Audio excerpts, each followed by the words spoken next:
Alright, we're back. So here's the extras part where we check out the DLC and the hidden world.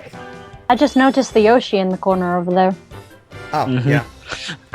As a Knights fan, I actually really like this DLC. Yeah, it's okay, but I kind of wish they would have been a little more, I don't know. Yeah, I kind of wish they'd done a bit more with it. Yeah, it's basically just the bosses, a boss rush, where they reskin the bosses to make them look like Knights bosses. Like, I don't know. I do like the charm about how they include the hoops, but yeah, I definitely see where you're coming from. Yeah. Don't get me wrong, I mean, not get me wrong, at least they remember that Knights exists, but I know... Well, yeah, I mean, I guess to be fair, Knights is kind of one of Sega's most recognizable faces still to this day.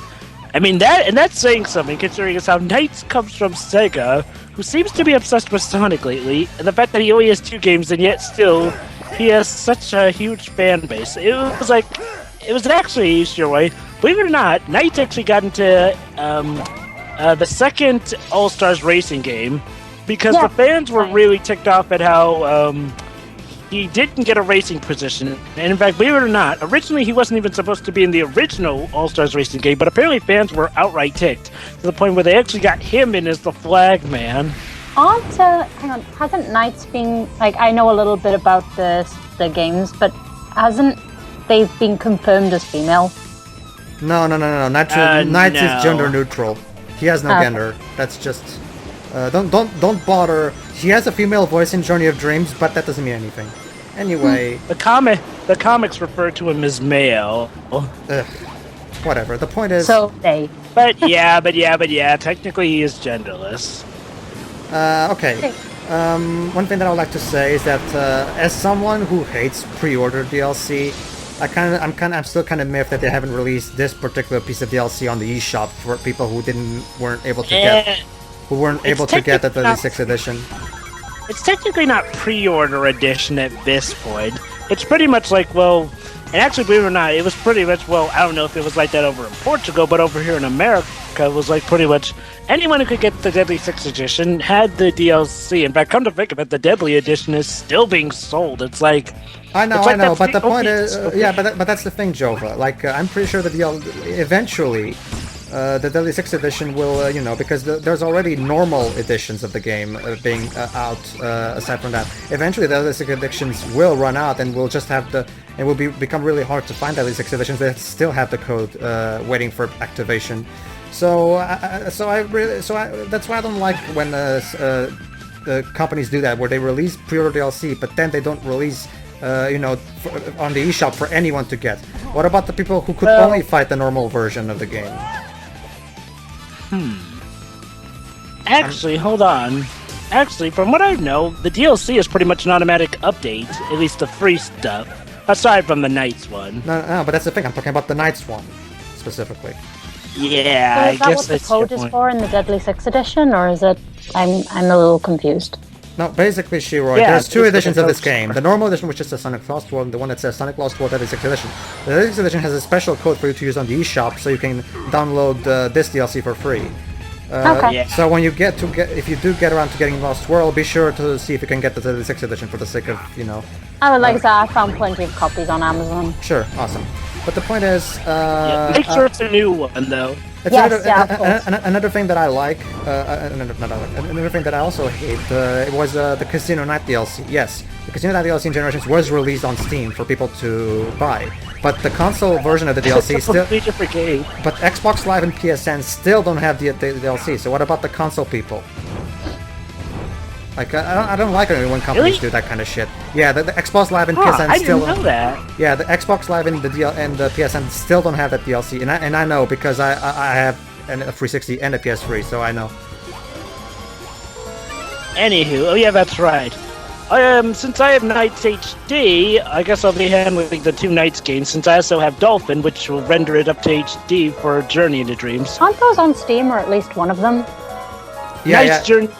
The HD version of Knights is pretty much the definitive version. At first, it wasn't because they didn't have the full analog movement from the original Saturn version, but which was blasphemy. But it's since been patched, so now we can. So I can try that on Steam and use the controller. Yeah. Oh, yeah. Totally. The fully patched version of Night HD is the definitive version of the game. Because I have been interested in it, I've just never had the ability to play it. The great thing about Night HD is that Knights is great. I mean, Knights is pretty much okay. Knights and Sonic at this point, and even back then, they're kind of the Superman and Batman of Sega when it comes to. I'd like to comment on something.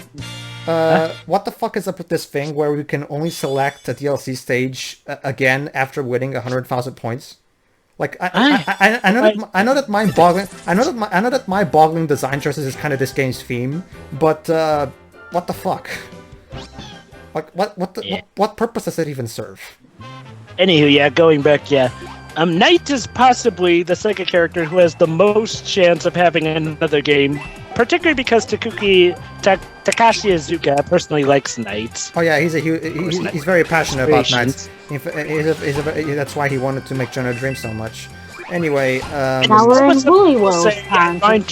Dream's actually a very good game. Yeah, I honestly, I also agree with Jova. I think that game gets way too much flack. Don't get me wrong, it has problems, specifically in the way the story is told and shit. But however, like when you're not doing the stupid on foot missions, everything else is actually pretty damn good. Yeah, in fact, the Knights levels still play like the actual HD ones. Yeah, pretty much. Anyway, this is the Yoshi's Island zone. It's basically a big throwback to Super Mario World 2, Yoshi's Island.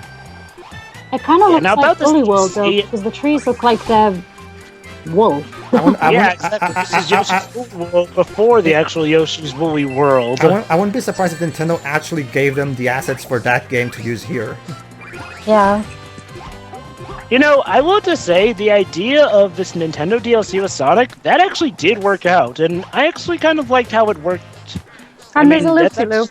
I'm fine with the DLC, but it also brings kind of a big problem I have with Sega. So let me get this straight. Why don't we make a Nintendo? Okay, yeah, go on. So let me get this straight. This game, which doesn't really... I mean, don't get me wrong, the DLC is fine and cool, and it's cool that we got it, but it's not exactly a game that demands DLC, you know? So but don't get me wrong, I'm glad we got DLC, but it doesn't demand it.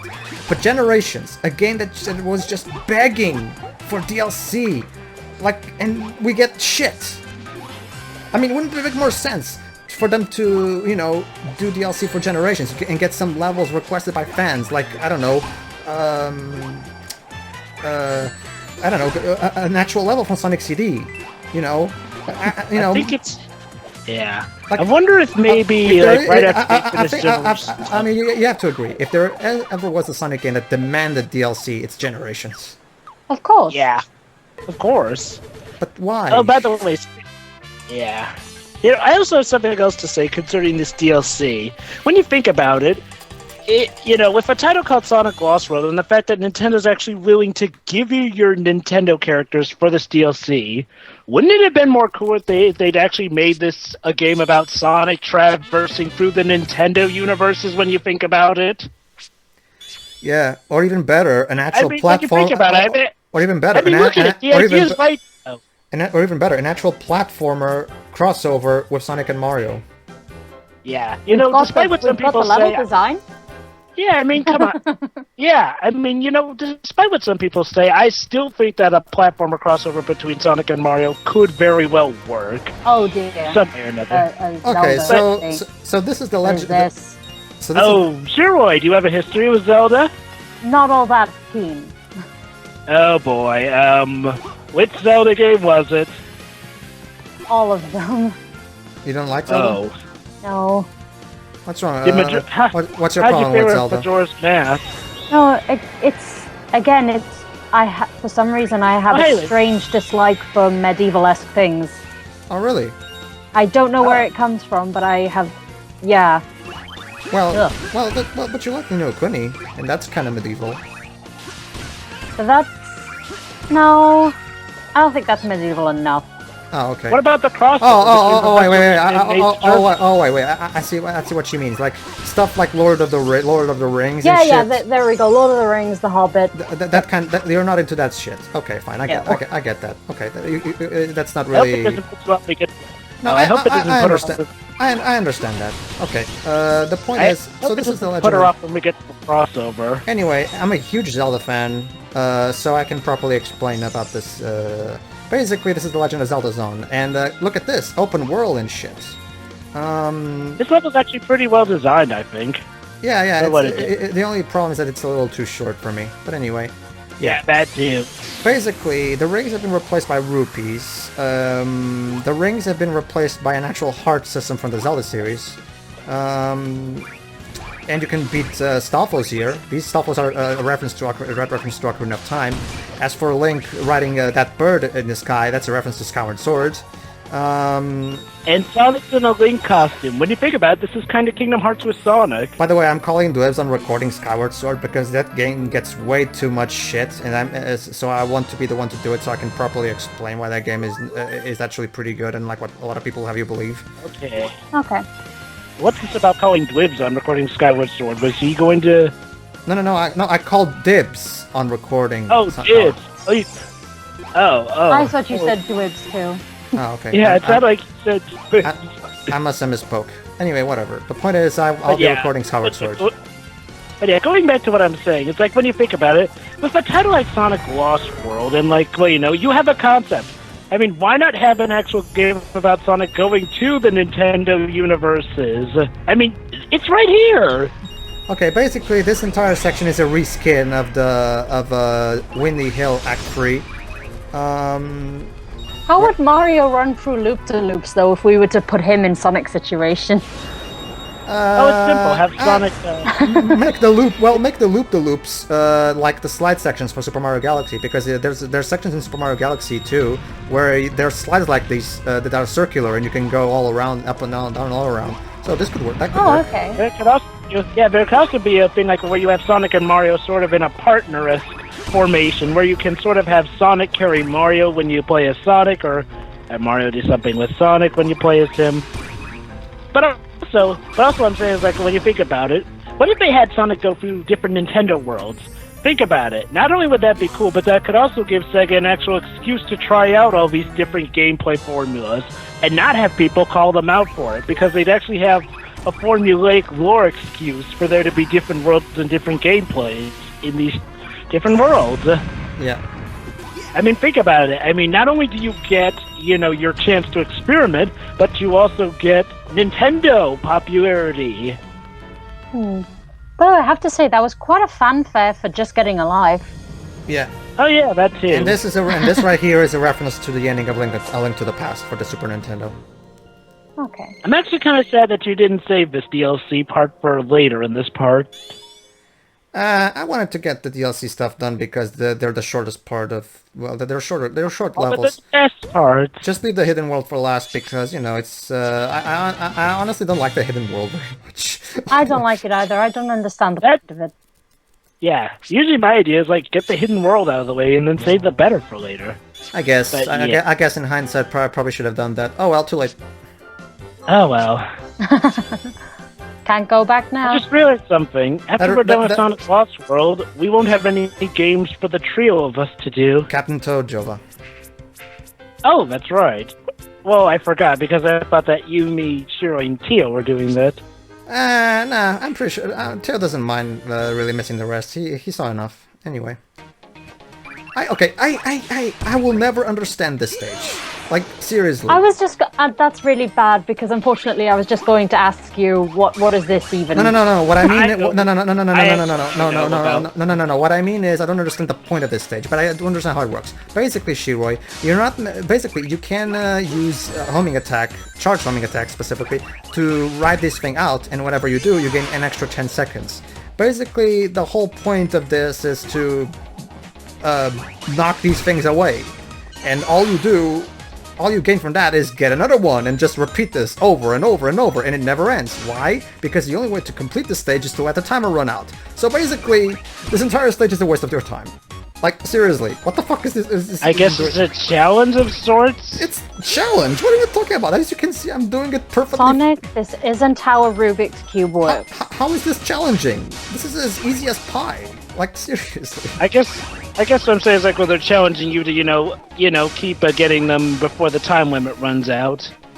But it's easy as shit. Like literally, unless you suck at I think that's the thing about like, well, how you have to charge up the homing attack. But no, honestly, yeah. Java, I have never genuinely lost at this level. I have to I know. I know, Pedro. I'm just saying. It's like, well, that's probably their idea of how to challenge. Okay, basically, they're going for the whole. Okay, let's time the player. Hold on, Java, the most Sonic-y level in the entire game. This is the flying one, isn't it? This is the best stage. Yes. In fact, might I say that it's actually my favorite stage in the game? You know what? Because for once, I actually feel like I'm playing a Sonic game.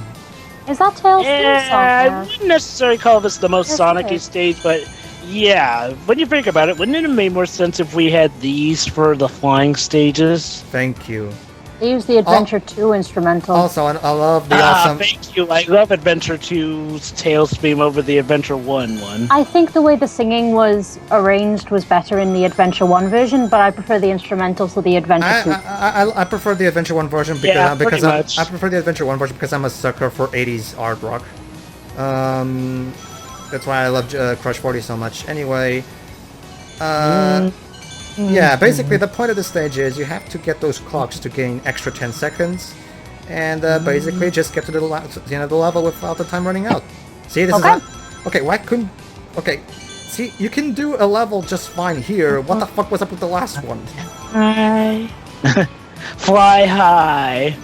Now that you think about it, wouldn't this sort of be a good personification for the hidden world, flying while high? Pretty much. Yeah, pretty much. I mean, yes, I get the hidden world. It's supposed to be like the secret world from every New Super Mario Brothers game, and even the... It's a hidden world, it's Lost World. And the AD Tokyo's games from Galaxy 2 onward. I get that. But those levels still feel like a genuine part of the game. This feels like they were made this while they were high. Like, what the fuck? Actually, this is what happened after Bowser Land exploded in 3D World. Oh, really? I mean... The remains of it. I mean, I guess, to be fair, the original Mario game was made while they were high. But even still, and there we go. Speaking of music, I had a chance to listen to the final boss theme of this game. It's fantastic. Yeah. Oh yeah, it is. I absolutely love that one. It is. The only problem I have is that it doesn't sound very Sonic to me. It doesn't sound what, sorry? It doesn't sound very Sonic. Oh. It sounds more like Kingdom Hearts. It sounds more like a Kingdom Hearts tune. I think it sounds very Sonic-y. Okay, basically this stage is you have to get through the stage, and the platforms will start disappearing every time you step on them. So basically, get your ass moving. So it's like the treasure tracker stages. Yeah, except the treasure tracker stages are much more... anyway, I'm not gonna... I'm getting Monkey Ball vibes from this music. Yeah, I can see that. What sort of vibes? Just Super Monkey Ball-esque Monkey music. Ball. Basically, the big difference with the yellow ones... The big difference with the yellow platforms is that they're always moving forward whenever you step on them. And they disappear when they touch those things. So you have to be careful and position yourself correctly to not fall. In fact, this is, in my opinion, one of the better levels in the game. Seems fun. I agree. It motivates you to go speed. Nice. Which makes me fearful because after this, makes you wonder why they didn't make one of these one of the norm levels. After this, it's actually one of the worst levels in the game, if you ask me. Aww. I wouldn't call it the worst. In fact, I actually kind of consider it. You did say one of, not the worst. I hate the Pac-Man level, honestly. It's like, but I'll get to that when we. Okay, that was my bad. I actually consider it generally silly. I actually kind of like it for how over the top that one is. No, I don't have a problem with the over the top nature of it. I'm fine with that. It's just that I don't think that level. I don't like the way the boss battle is designed. But I'll get to that in a minute. Okay. So basically, yeah, just get your ass moving and shit. I forgot. Do I actually get the extra life on that sequence? I don't think I do. Now that I wonder if these stages are like, scrapped concepts for the levels. Probably. Which would be sort of a shame because some of these concepts seem like the better ideas. Well, this one does, not so much the other ones. Well, this is the flying stage one. anyway. Oh yeah, the flying stage. Yeah, I forgot. Yeah, sure. I still don't know why we had Sonic flying randomly on his own instead of the tornado. Like I said, Jova, the recurring theme of this game is mind-boggling design choices. Well, this in and of itself is mind-boggling. Just look at the background. Yeah, I know, it's like right? Sonic CD. Yeah, actually, yeah, it reminds me a lot. It's really charming in its mind-bogglingness, and it actually makes some sort of sense. It's interesting you mentioned that because this game was made by the Colors team, and Sonic Colors, when you actually think about it, Sonic Colors is pretty much the closest thing we ever gotten to a Sonic CD sequel, because the levels are much more labyrinthy than typical Sonic stages, much like Sonic CD. Speaking of which, anyone else technically played the release of Sonic Extreme? Hold on. Sonic... I have not. Okay. that. Honestly, Jova, from the footage I saw, that looks different. like it's a pain on the eyes and to control, so I'm never really bothered. It doesn't look Oh yeah, that's great. basically Sonic Extreme has been re-released as a build of sorts by a devoted fan. I've yet to play it, but it sounds interesting. Very well, then. It may even have some of the unreleased stuff that we never got to see. Okay, I fucking hate this Here level. we go. Like, seriously, fuck this level in the anus.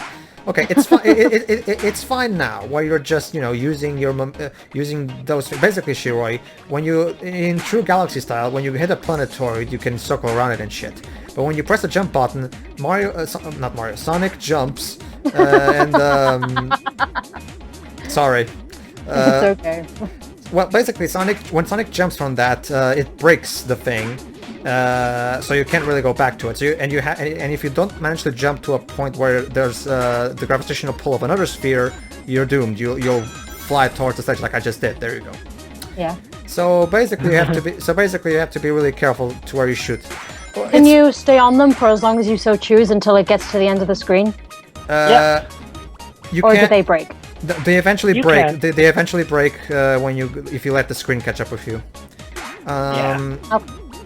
Yeah. So basically, as long you as the can screen doesn't catch up with you, yeah, you can take your time on them. But yeah, when the screen does catch up with you, better move. get your ass moving. Anyway, No, it just seems because the screen is moving pretty slowly, so I thought. I still don't understand. Yeah. I still don't understand why the fuck does my Sonic game have the auto-scrolling stages? But okay.